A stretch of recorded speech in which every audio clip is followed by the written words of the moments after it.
this is like literally so great for Canadian soccer. Bro, we're in a golden generation Like, for Canadian football. like Yeah. okay, I want to speak about Davies and David. Like, it's honestly great for the kids because it's two completely different paths. Yeah. Like, with Davies, that's probably the path you dream about, realistically. Yeah.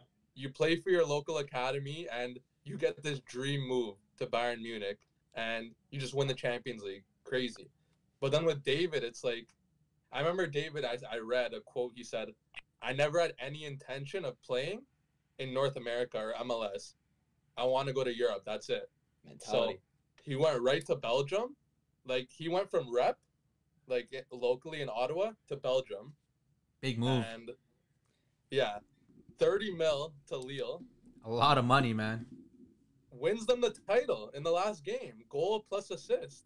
Yeah, he won the pen, right? They What a they story. see Like, something two in him, different man. paths for That these is kids. that is one They thing see I have to something. really argue about the Canadian system with football, and compared to like other countries like England, France, Spain, anywhere else really. With Pay to play, bro. no, it's not that.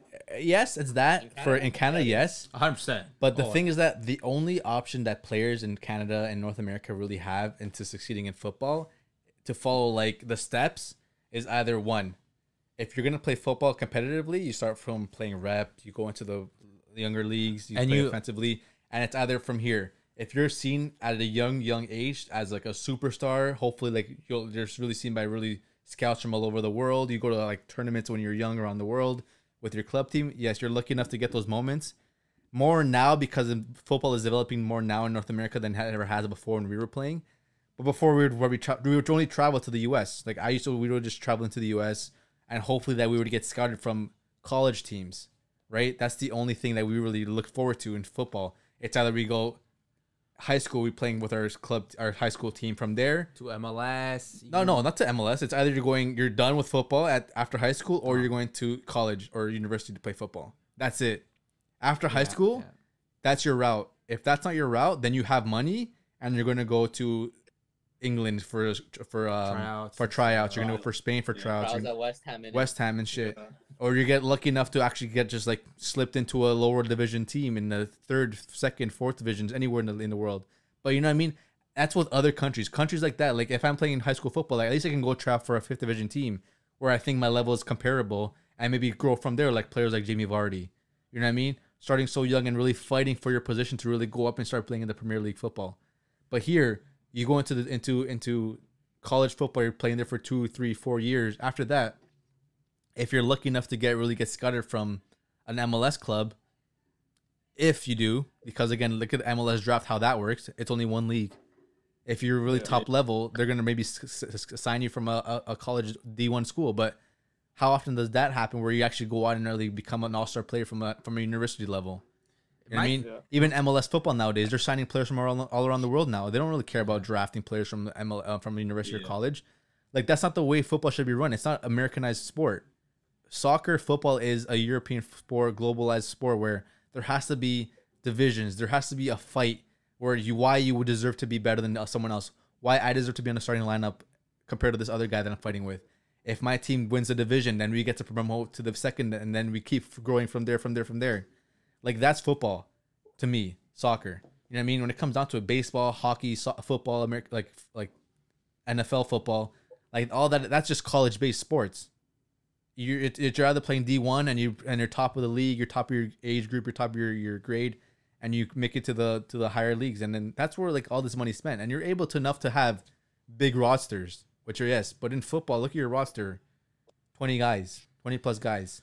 You know what I mean? That's actually a really good thing to think. That just came to my mind. Like, yes, that route of going from high school to Division 1 in college and all that stuff, for fighting divisions like Division 1, 2, 3, whatever, UCL, but I'll go to those high colleges, works for American sports, right? Like NHL, NBA, because those are sports from America. So the route to take, the only routes you usually take is going to college to get into those professional teams.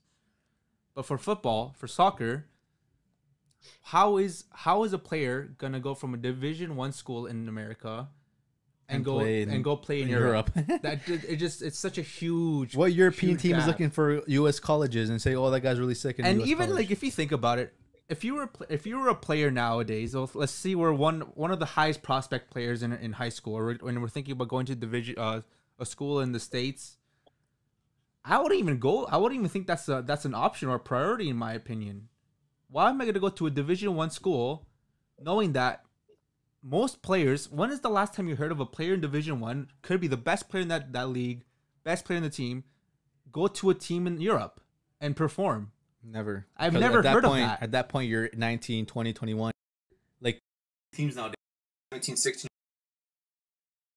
still in high school. These kids are still in high school playing first division football. Yeah, I in saw Europe. this. I saw this thing recently today, actually, which is crazy how we're talking about this. Some guy on TikTok. I don't know why I was TikTok, but I saw it on TikTok where this guy was talking about a player who I think recently signed for Chelsea, or I think it was Chelsea. He was a player from the Division 1 in the States. He got signed for Chelsea for like not even years, not even like a full contract, but he got signed for Chelsea for like a couple of days or something like that. I don't know all the plans, but he was saying like this would be really good for American soccer, because when's the last time you ever heard a Division 1 player getting signed for a team? Never. And I thought about it, like I never heard of this actually. This is actually crazy.